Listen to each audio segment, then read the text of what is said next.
liwa ya Angelica Madelena. Biso nyonso tozotala bana oya tiki. Boza na raison. Carmen Odia alobi akanisi liwa ya mama na ye na ndenge azomona liwa ya Angelica aza na raison. Parce que pas même une année Carmen Odia aloba na biso tangu mamane akufi ye na bandeko na ye bakabwana mususu bayokanaka te. Donc bakomo yokana kaka sikoyo.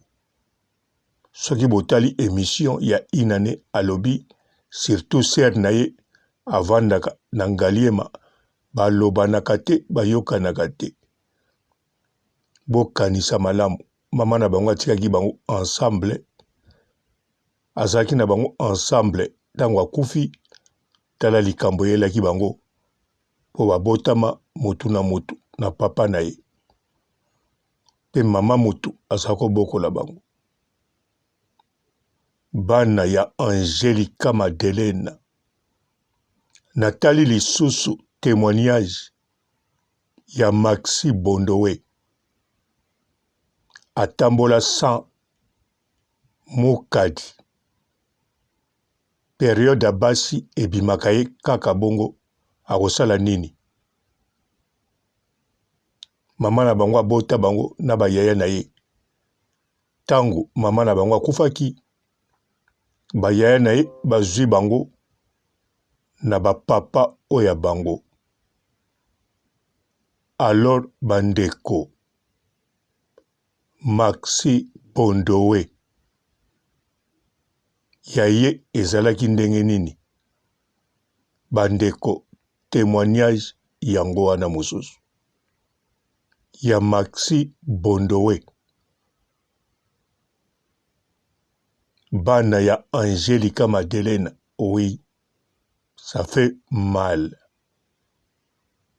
Bandeko tozolo bango bien.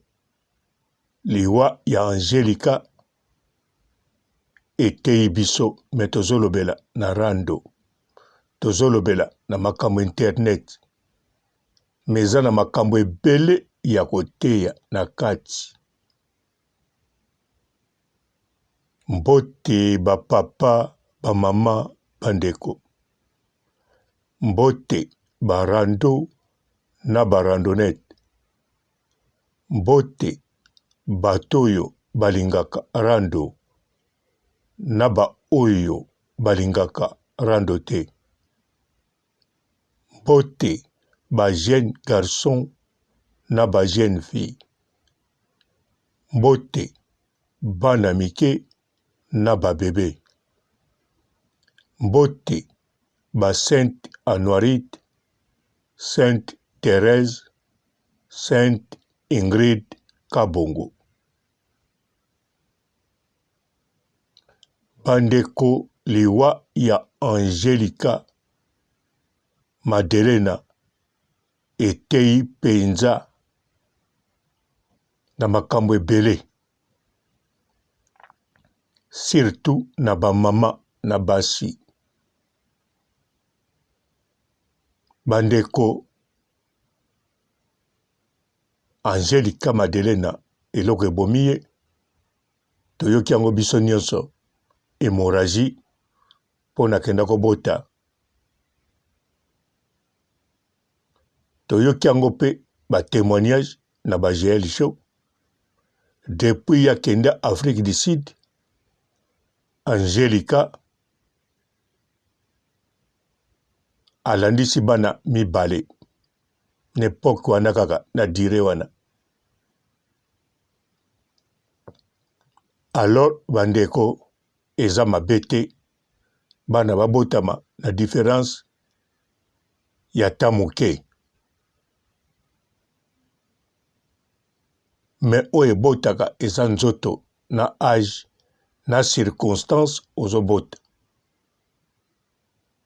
Donc Angelica makambo na ye fo eteya vraiment bato ebele. Eza kaka ya rando te, eza ya internet te.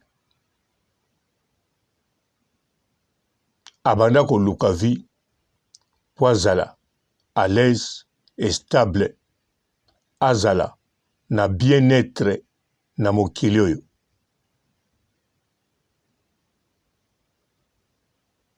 Po Angelica aboti bana ebele, eza nango problème te.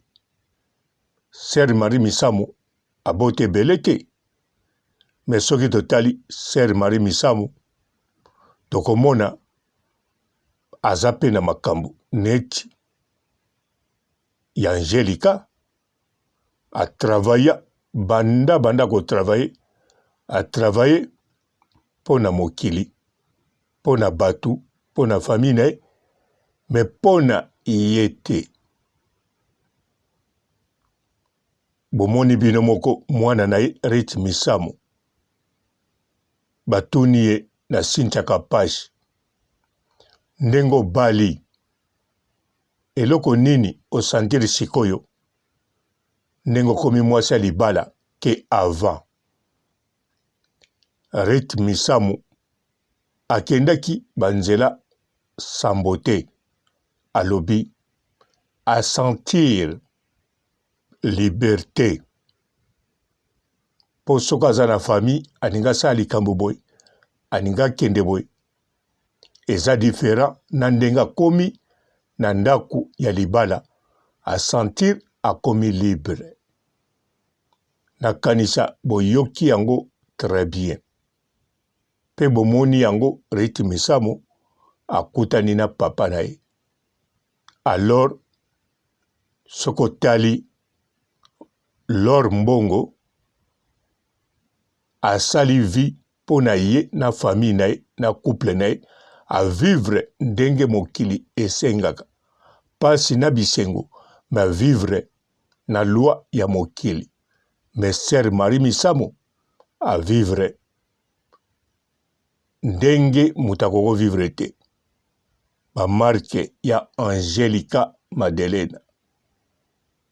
Bandeko na mokili oyo tosalaka makambo tosepelisa mokili. Tosalaka makambo bandima biso.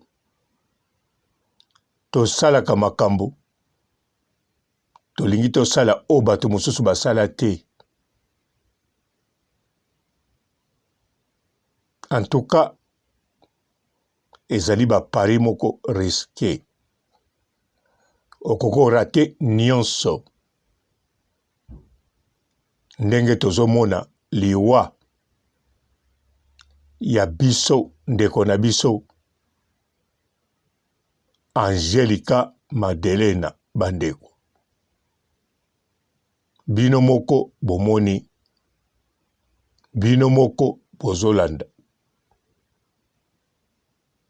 Alobela biso tout le temps âge oyo banda koluka mbongo. Soki botali na modèle aboti,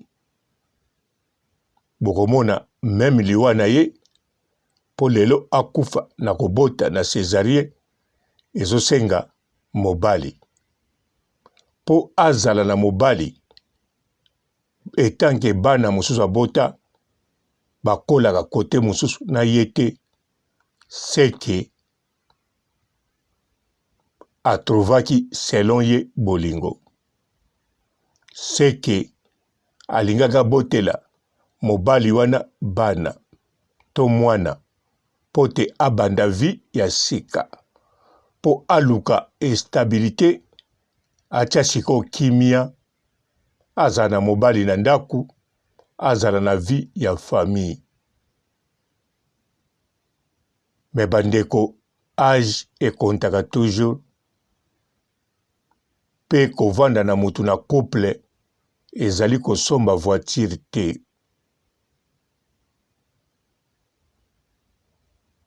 Mobali akokoloba no makambo nyonso ya kitoko, alakisi nyonso ya kitoko, elakisi te vraiment réellement andimi avanda na yo libela ti mokili kokufa.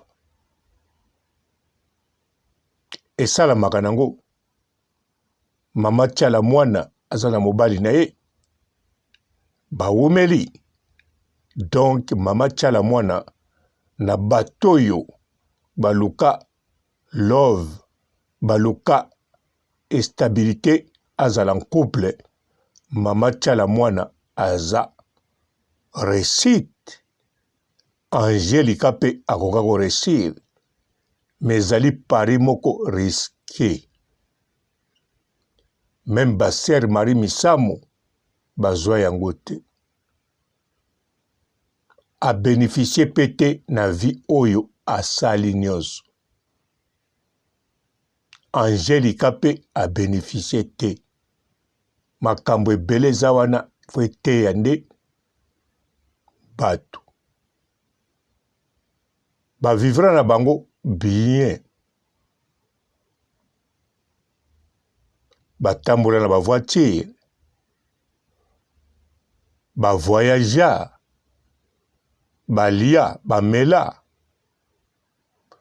mais vie oyo tovivraka atotuni mwana moke, mwana oyo boti lelo soki azosakana na manzanza to na bitendi, azosakana ake kelasi, azosakana alambi, azosakana abali, azosakana aboti bana, azosakana bana bazobenga mama, papa, kende classe. Donc, na mwana moke ya 8 ans, 10 ans, ayebi déjà étape à vie ndenge ezalaka. Ayebi te ke étape à vie akotika bana ne na Brésil. Ayebi te ke na 38 ans akokoma siko koluka abala. Mobala koya mbala moko avandi vie bandi. Obandi siko via famille. Obando bota bana mosusu. Misusu baza na Brésil bakokola kuna bako déranger mobala ya sika te. To ekozala lokola Sœur Marie Misamo. Mwana oyo na kobokole bien ndeko nanga kobokola na Angleterre na kokabole na papa na ye pona likambo boye. Melelo oyo mwana ya Sœur Marie Misamo, Sœur Marie Misamo azalaki te na mariage na ye, a bénéficié na rien. Papa oyo bakabwanaki mwana ke koyamba ye, mwana papa alie mbonga mwana ya libala, pe mwana asuki wana te, atuni papa na ye, papa nga nazalaka na leki mosusu. Papa nazongisili ye, ngai natikali koyeba ngo te, nayebi kaka yo moko. Mama na yo pe avant kufa tokoma kosolola, abetelanga lisolo wana te. Bandeko bokanisa, likambo bwanda kolinga, Rite Misamo, soko ayebi to ayebi te, ayebaka nango te. Soki pa tunaki noko désiré, mais andimaki kaka te, po azalaki libre te. Tango babali ye akomi libre. Alors, Sœur Marie Misamo a travaillé, asali, mais ye moko azwi stabilité te, bien-être ya mokili oyo te. Noko désiré à vivre bien-être en couple. Abaliseli ye mwana. Papa ya Rite Misamo à vivre en couple. Ale mbongo ya mwana na ye. Pe azali en vie. Pauvre, inconnu, incognito, mazo yoka, azana bien-être ya mokili oyo. Liwa ya Angélika ezana makambo ebele ya koteya. Angélika atangaka mbongo. Angélika travaillaka neti mibali. mais Angelica azana motema azaki na motema ya basi toujours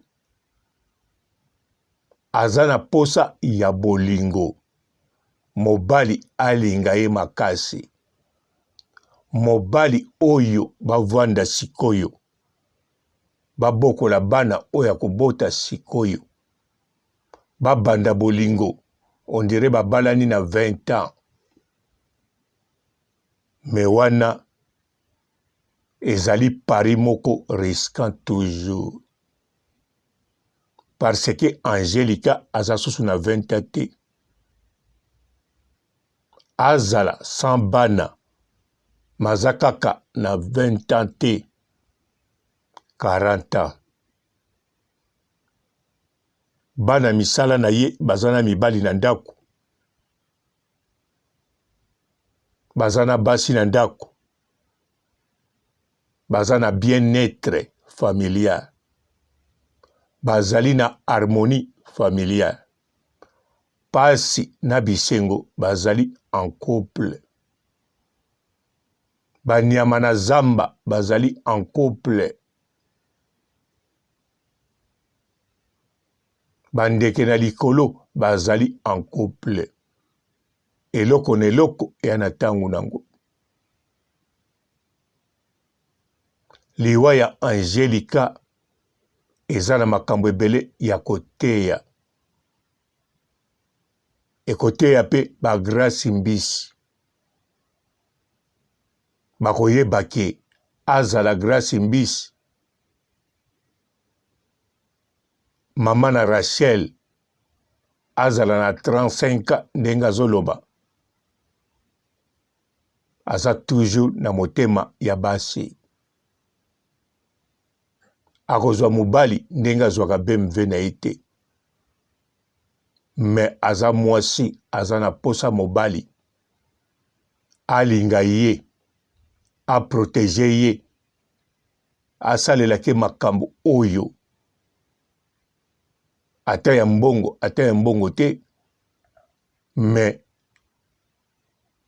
grâce mbisi azosentir aza na protection ndenge mwana azalaka na bapara na ye eza bongo bandeko mobali aprotegeaka famille aprotegeaka mwasi na ye ezala aza na niveau nini na likambo nini na munene nini tolinga te ezali bongo alors liwa ya Angelica Madelena ezali koteya bato ebele eza wana mpona koteya basaratola ndenge azali na Diego Milito Diego alinga ye ya solo Diego azala na saratola libela na kati ya motema na ye mpe na makambo nyonso sino te ekozala illusion liwa ya Angelica Madelena ezali basé sur amour love bolingo mbongo Angelica Madelena amaîtriza yango etanke mwasi bolingo amaîtriza yango te ntango abota liboso naza sir nazokota na motema ne te bolingo ezalaki akokaki komaîtrize yango te mibali ya liboso balingaki ya solo nayebi pete so balingaki ya lokuta me na age wana soki balingaki ya solo soki bakabwana akoloba toujours ndenge elobamaka mpe kendeke bongo mingi bomwana me na bolingo soki osengage bomwana na immature ezalaka te na yebi bokoloba papa robo au salaire na mindele balobakango na bato ebele balobakango moto soka bali moke azali immature azalaki na expérience te asala vie te ayebaki makambo mosusu te me nga papa robo nazali sur et certain wana ezali bawi dire ezali maloba elobamaka mpona kocivilize bino na koloba na bino bilobela mokili oyo bato batonga yango bacouple oyo basala mokili ezala bien calme babalana toujours na ba 14 ans 16 ans bato oyo basala baekole oyo botangaka bazala kaka na ba 14 ans 16 ans bato oyo bazwa baide ya kotonga bandako oyo bolalaka bazala kaka na 14 ans na 16 ans ti lelo kutu oyo nazoloba na bino bato oyo basali na Microsoft ya Bill Gates emata bazali bana oyo bazali na se ya 18 ans mpona lakisa bino mpona yebisa bino être humain achanza te aza mayele aza na kapasite ya kosala makambo ya monene na se ya 15 ans nalobi na bino bien bana na bino na 8 ans 10 ans tiela ye bajoue azosakana baide ezouta na motu na ye moko lobi asali ake kelasi lobi asali abali lobi asali aboti yo te moto lobi na ye ayebi deja libala eza nini ata ayebi kosangisa nzoto te ayebi famille ezalaka mpe ayebi age oyo esengelaka famille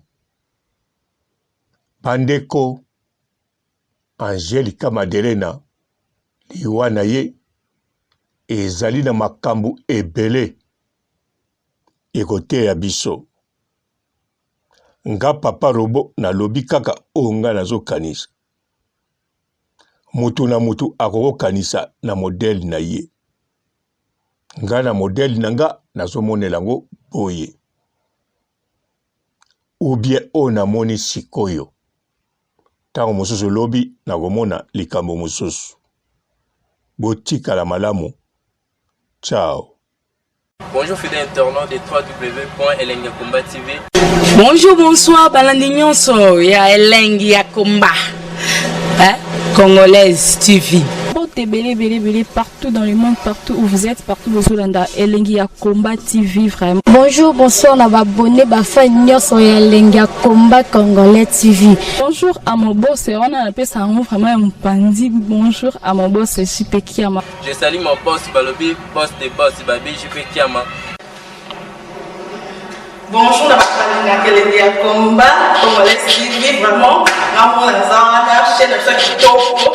Ya boss na JP Kiama, ta ay boss de boss ya ni amendage. Donc Maxime Tolo la zaki. Ya boss na biso JP Kiama. Nzambe na ngai.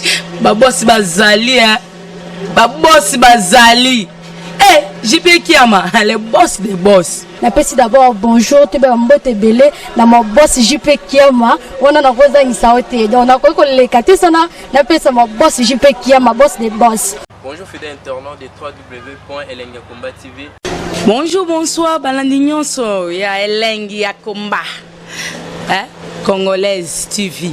Belé partout dans le monde, partout où vous êtes, partout où vous êtes, Elengi ya Komba TV vraiment. Bonjour, bonsoir, na abonné ba fan nyonso ya Elengi ya Komba Congolais TV. Bonjour à mon boss, on a appelé ça vraiment un pandi. Bonjour à mon boss, JP Kiama. Je salue mon boss Balobi, boss de boss Babi, JP Kiama. Bonjour la famille Elengi ya Komba Congolais TV vraiment. Namo na chaîne de chaque topo. Ya boss na JP Kiama, ta ay boss de boss ya ni amendage. Donc Maxime Tolo la zaki. Ya boss na biso JP Kiama. Nzambe na ngai. Ba boss bazali ba boss bazali. Eh, JP Kiama, le boss des boss. Napesi d'abord bonjour te ba mbote belé na mo boss JP Kiama wana na kozangisa ote donc na ko lekate sana napesa mo boss JP Kiama boss des boss. Mbote belé partout dans le monde, partout où vous êtes, partout où vous êtes, Elengi ya Combat TV vraiment. Bonjour, bonsoir na ba abonné ba fan nyonso ya Elengi ya Combat Congolais TV. Bonjour à mon boss, on a appelé ça vraiment un pandi. Bonjour à mon boss JP Kiama. Je salue mon boss Balobi, boss des boss, Babi JP Kiama. Bonjour, na Elengi ya Combat Congolais TV vraiment. Maman la zana chaîne de chaque kitoko ya boss na JP Kiama ta ay boss des boss ya nyama ya danger donc on va s'entendre la zaki. Ya boss na biso JP Kiama. Eh, nzambe na ngai. Ba boss bazali Ba boss bazali. Eh, JP Kiama, le boss des boss. Napesi d'abord bonjour te ba mbote belé na mo boss JP Kiama wana na kozangisa ote donc na ko lekate sana napesa mo boss JP Kiama boss des boss.